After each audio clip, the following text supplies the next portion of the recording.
Hi കൂട്ടുകാരെ, hi praise the Lord. യോശുവയുടെ കൂടെയാണല്ലോ നമ്മുടെ യാത്ര.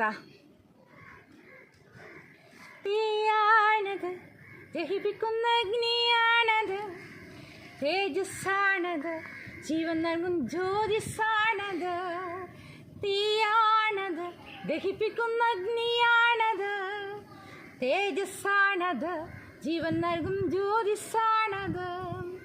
യഹോവ നല്ലവനല്ലോ, അവൻ ദയ എന്നേക്കുമുള്ളത്. യഹോവ നല്ലവനല്ലോ, അവൻ ദയ എന്നേക്കുമുള്ളത്. നല്ലിടയൻ എന്നും എന്നും വഴി നടത്തിടും, നമ്മെ നല്ലിടയൻ എന്നും എന്നും വഴി നടത്തിടും. തീയാണത്, ദഹിപ്പിക്കുന്ന അഗ്നിയാണത്, തേജസ്സാണത്, ജീവൻ നൽകും ജ്യോതിസാണത്. തീയാണത്, ദഹിപ്പിക്കുന്ന അഗ്നിയാണത്, തേജസ്സാണത്, ജീവൻ നൽകും ജ്യോതിസാണത്. ഘോരഭാരനുഗമതെല്ലാം താതൻ വഹിച്ചിടും, കണ്ണുനീരും വ്യതകളെയും പ്രിയൻ മാറ്റിടും. ഘോരഭാരനുഗമതെല്ലാം താതൻ വഹിച്ചിടും, കണ്ണുനീരും വ്യതകളെല്ലാം പ്രിയൻ മാറ്റിടും. സ്വർഗീയ കൃപബലത്താൽ എന്നും നിറച്ചിടും, എൻ്റെ ഉള്ളിൽ എന്നും എന്നും കർത്തൻ വസിച്ചിടും. സ്വർഗീയ കൃപബലത്താൽ എന്നും നിറച്ചിടും, എൻ്റെ ഉള്ളിൽ എന്നും എന്നും കർത്തൻ വസിച്ചിടും. തീയാണത്, ദഹിപ്പിക്കുന്ന അഗ്നിയാണത്, തേജസ്സാണത്, ജീവൻ നൽകും ജ്യോതിസാണത്. തീയാണത്, ദഹിപ്പിക്കുന്ന അഗ്നിയാണത്, തേജസ്സാണത്, ജീവൻ നൽകും ജ്യോതിസാണത്. ദൈവമുഖം മാറ്റി നോക്കി യാത്ര ചെയ്യണം, അത് വിട്ടു നാം എടുത്തു വറുത്തു മാറിപ്പോകരുത്. ദൈവമുഖം മാത്രം നോക്കി യാത്ര ചെയ്യണം, അത് വിട്ടു നാം എടുത്തു വലത്തു മാറിപ്പോകരുത്. ഉറപ്പും ധൈര്യവും ഉള്ളവരായി പോർ നടത്തിടാം, കൈവിടുകയിൽ ഒരു നാളും നമ്മെ ഉപേക്ഷിക്കുകയുമില്ല. ഉറപ്പും ധൈര്യവും ഉള്ളവരായി പോർ നടത്തിടാം, കൈവിടുകയിൽ ഒരു നാളും നമ്മെ ഉപേക്ഷിക്കുകയുമില്ല. തീയാണത്, ദഹിപ്പിക്കുന്ന അഗ്നിയാണത്, തേജസ്സാണത്, ജീവൻ നൽകും ജ്യോതിസാണത്. യഹോവ നല്ലവനല്ലോ, അവൻ ദയ എന്നേക്കുമുള്ളത്. യഹോവ നല്ലവനല്ലോ, അവൻ ദയ എന്നേക്കുമുള്ളത്. നല്ലിടയൻ എന്നും എന്നും വഴി നടത്തിടും, നമ്മെ നല്ലിടയൻ എന്നും എന്നും വഴി നടത്തിടും. തീയാണത്, ദഹിപ്പിക്കുന്ന അഗ്നിയാണത്, തേജസ്സാണത്, ജീവൻ നൽകും ജ്യോതിസാണത്. യോശുവ എന്ന പേരിൻ്റെ അർത്ഥം രക്ഷകനാകുന്നു എന്നാണ് അല്ലേ. അപ്പം ആ പുസ്തകം ആരാ എഴുതിയത്? അതെ, നമ്മുടെ യോശുവ തന്നെയാണ് എഴുതിയത്. അത് ബൈബിളിലെ 6ാമത്തെ പുസ്തകമാണ് യോശുവ. 24 അധ്യായങ്ങളുണ്ട് യോശുവയിൽ. ഇത് എഴുതിയ കാലം BC 1405 1375 മധ്യേ ശെഖേമിൽ വെച്ച് അത് എഴുതിയത്. എഫ്രൈം ഗോത്രത്തിൻ്റെ തലവനായ എലീശാമയുടെ കൊച്ചുമകനാണ് യോശുവ. അപ്പം നൂൻ 1 ദിനവൃത്താന്തത്തിൽ 7:27 നമുക്കത് കാണാം. സംഖ്യാപുസ്തകത്തിൽ നമുക്കത് കാണാനായിട്ട് സാധിക്കുന്നു. യോശുവയുടെ ആദ്യത്തെ പേര് ഹോശേ എന്നാണ് അല്ലേ. സംഖ്യാപുസ്തകം 13:8 നമുക്ക് കാണാനായിട്ട് സാധിക്കുന്നു. അത് ആ ഹോശയുടെ അർത്ഥം രക്ഷ. എന്നാൽ 1 ദിനവൃത്താന്തം 7:27 പ്രകാരം ആദ്യത്തെ പേര് യഹോശുവ എന്നാണ്. യോശുവയുടെ പേരെന്തായിരുന്നു? യഹോശുവ എന്നാണ്. എന്നാൽ അത് ഹോശേ എന്ന് ചുരുക്കി നമ്മുടെ മോശെ യോശുവ എന്നാക്കി മാറ്റി നിശ്ചയിച്ചു. യോശുവയും കൂട്ടരും പാലും തേനും ഒഴുകുന്ന കനാൻ ദേശം ലക്ഷ്യമാക്കിയുള്ള യാത്രയിലാണിപ്പോൾ.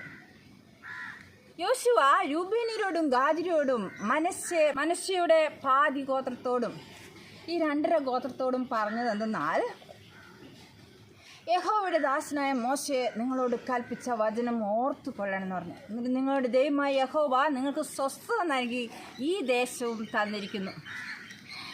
നിങ്ങളുടെ ഭാര്യമാരും കുഞ്ഞുകുട്ടികളും നിങ്ങളും കന്നുകാലികളും യോർദാനിക്കരെ മോശെ നിങ്ങൾക്ക് തന്നിട്ടുള്ള ദേശത്ത് ഇരിക്കട്ടെ. ഇത് കനാൻ ദേശമല്ല, പിന്നെ യോർദാന് കിഴക്കുള്ള സീഗോൻ്റെയും ഓഹിൻ്റെയും പ്രദേശത്തെ മോശെ പിടിച്ചടക്കിയ ദേശമുണ്ടല്ലോ, അതാണ്. അപ്പം എന്നാൽ നിങ്ങൾ യുദ്ധപ്രാപ്തരായവർ ഒക്കെയും യുദ്ധസന്നദ്ധരായ നിങ്ങളുടെ സഹോദരന്മാർക്ക് മുമ്പായി കടന്നു ചെന്ന് യഹോവ നിങ്ങൾക്ക് എന്ന പോലെ നിങ്ങളുടെ സഹോദരന്മാർക്ക് സ്വസ്ഥത നൽകുകയും നിങ്ങളുടെ ദൈവമായ യഹോവ അവർക്ക് കൊടുക്കുന്ന ആ ദേശം അവർ കൈവശമാക്കുകയും ചെയ്യുവോളം അവരെ സഹായിക്കണമെന്ന് പറഞ്ഞു. യഹോവയുടെ ദാസനായ മോശെ കിഴക്ക് നിങ്ങൾക്ക് തന്നിട്ടുള്ള അവകാശ ദേശത്ത് മടങ്ങി വന്ന് അതിനെ അനുഭവിച്ചു കൊള്ളണം എന്ന് പറഞ്ഞു. നമ്മൾ ഈ പറയുന്ന ഈ കിഴക്ക് ദേശം അത് കനാൻ ദേശമല്ല, വാഗ്ദത്ത ദേശമല്ല. പക്ഷേ അവർ സീഗോൻ്റെയും ഓഹിൻ്റെയും നമ്മൾ നേരത്തെ ചിന്തിച്ചതുപോലെ അവർ ആ പിടിച്ചടക്കിയ ദേശം അവരുടെ താല്പര്യപ്രകാരം അത് വേണമെന്ന് അവകാശപ്പെട്ടതിന് മേലാണ് അത് അവർക്ക് നൽകിയത്. നമുക്ക് ഈ കേരളത്തിൽ നിന്ന് നമുക്ക് ഇസ്രായേലിൻ്റെ യെരൂശലേമിൻ്റെ ദിശ മനസ്സിലാക്കണമെങ്കിൽ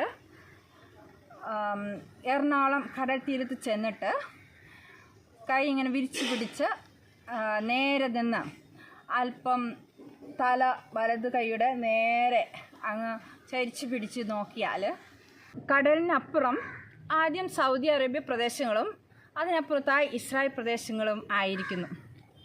ഏത് ഇസ്രായേലിയനും യെരൂശലേമിനെ നോക്കി പ്രാർത്ഥിക്കണം. എന്നാൽ കൊച്ചിയിൽ നിന്നും യഹൂദന്മാർ പ്രാർത്ഥിച്ചിരുന്നത് ഈ വിധമായിരുന്നു. ഇപ്പോഴും പ്രാർത്ഥിക്കുന്നത് ഇങ്ങനെ തന്നെയാണ്. എന്നാൽ ഈ ദിക്കിലേക്ക് നോക്കിയാണ് ലോകത്തിൻ്റെ നാനാഭാഗത്തുള്ള യഹൂദന്മാർ യെരൂശലേമിലേക്ക് മുഖം തിരിച്ചായിരുന്നു പ്രാർത്ഥിച്ചിരുന്നത്.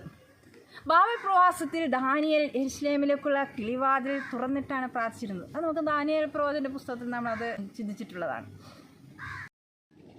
ഇപ്പോൾ യോശുവ ജനത്തോടൊക്കെ സംസാരിച്ച് അവരിനെ പടിഞ്ഞാറ് ഭാഗമായ വാഗ്ദത്ത നാട്ടിലേക്ക് പോകാനുള്ള ആ ഒരുക്കത്തോടും ആത്മീയവും ഭൗതികമായും വളരെയധികം എല്ലാ നിലയിലുള്ള ഒരു ഒരുക്കത്തിലും തിടുക്കത്തിലും ആയിരിക്കുകയാണ്. അപ്പോൾ ജനം യോശുവയോട് പറയാണ്, നീ ഞങ്ങളോട് കൽപ്പിക്കുന്നതൊക്കെയും ഞങ്ങൾ ചെയ്തുകൊള്ളാം, ഞങ്ങൾ അയക്കുന്നിടത്തൊക്കെ ഞങ്ങൾ പോയിക്കൊള്ളാം, ഞങ്ങൾ നിന്നെ അനുസരിച്ചോളാം. നിന്റെ ദൈവമായ യഹോവ മോശയോടുകൂടെ ഇരുന്നതുപോലെ നിന്നോട് കൂടെയും ഇരുന്നാൽ മതി എന്നവർ പറഞ്ഞു. ആരെങ്കിലും നിന്റെ കൽപ്പന മറുക്കുകയോ നീ കൽപ്പിക്കുന്ന അതൊന്നിനും നിന്റെ വാക്ക് അനുസരിക്കാതിരിക്കുകയോ ചെയ്താൽ അവൻ മരിക്കണം എന്നവർ ഒന്നടങ്കം ഏകസ്വരത്തെ പറഞ്ഞു. ഉറപ്പും ധൈര്യമുള്ളവനായിട്ട് മാത്രം അങ്ങ് ഇരുന്നാലും എന്ന് ഉത്തരം പറഞ്ഞു. അതിനുശേഷം യോശുവ ആദ്യം ചെയ്ത കാര്യങ്ങളിലൊന്ന് ദേശം എങ്ങനെയുണ്ട് എന്ന് നോക്കുവാൻ 2 ഒറ്റുകാരെ അയക്കുക എന്നതായിരുന്നു. നിങ്ങൾ പോയി ദേശവും എരികോ പട്ടണവും നോക്കി വരുവീനെന്ന് യോശുവ അവരോട് പറഞ്ഞു. യോർദാൻ അക്കരെയുള്ള വലിയൊരു പട്ടണമായിരുന്നു എരിഹോ. ദൈവം അവർ കൊടുക്കുന്ന ദേശത്തിലേക്ക് പ്രവേശിക്കുമ്പോഴുള്ള ആദ്യത്തെ പട്ടണമായിരുന്നു അത്. നമ്മുടെ വാക്യം സങ്കീർത്തനം 100:5. യഹോവ നല്ലവനല്ലോ, അവൻ്റെ ദയ എന്നേക്കുമുള്ളത്, അവൻ്റെ വിശ്വസ്ത തലമുറയോളം ഇരിക്കുന്നു. സങ്കീർത്തനം 100:5. നീയാണത്, ദഹിപ്പിക്കുന്ന അഗ്നിയാണത്, തേജസ്സാണത്, ജീവൻ നൽകും ജ്യോതിസാണത്. യഹോവ നല്ലവനല്ലോ, കർത്തൻ ദയ എന്നേക്കുമുള്ളത്. യഹോവ നല്ലവനല്ലോ, കർത്തൻ ദയ എന്നേക്കുമുള്ളത്. നല്ലിടയൻ എന്നും എന്നും വഴി നടത്തിടും, നമ്മെ നല്ലിടയൻ എന്നും എന്നും വഴി നടത്തിടും. തീയാണത്, ദഹിപ്പിക്കുന്ന അഗ്നിയാണത്, തേജസ്സാണത്, ജീവൻ നൽകും ജ്യോതിസാണത്. God bless you.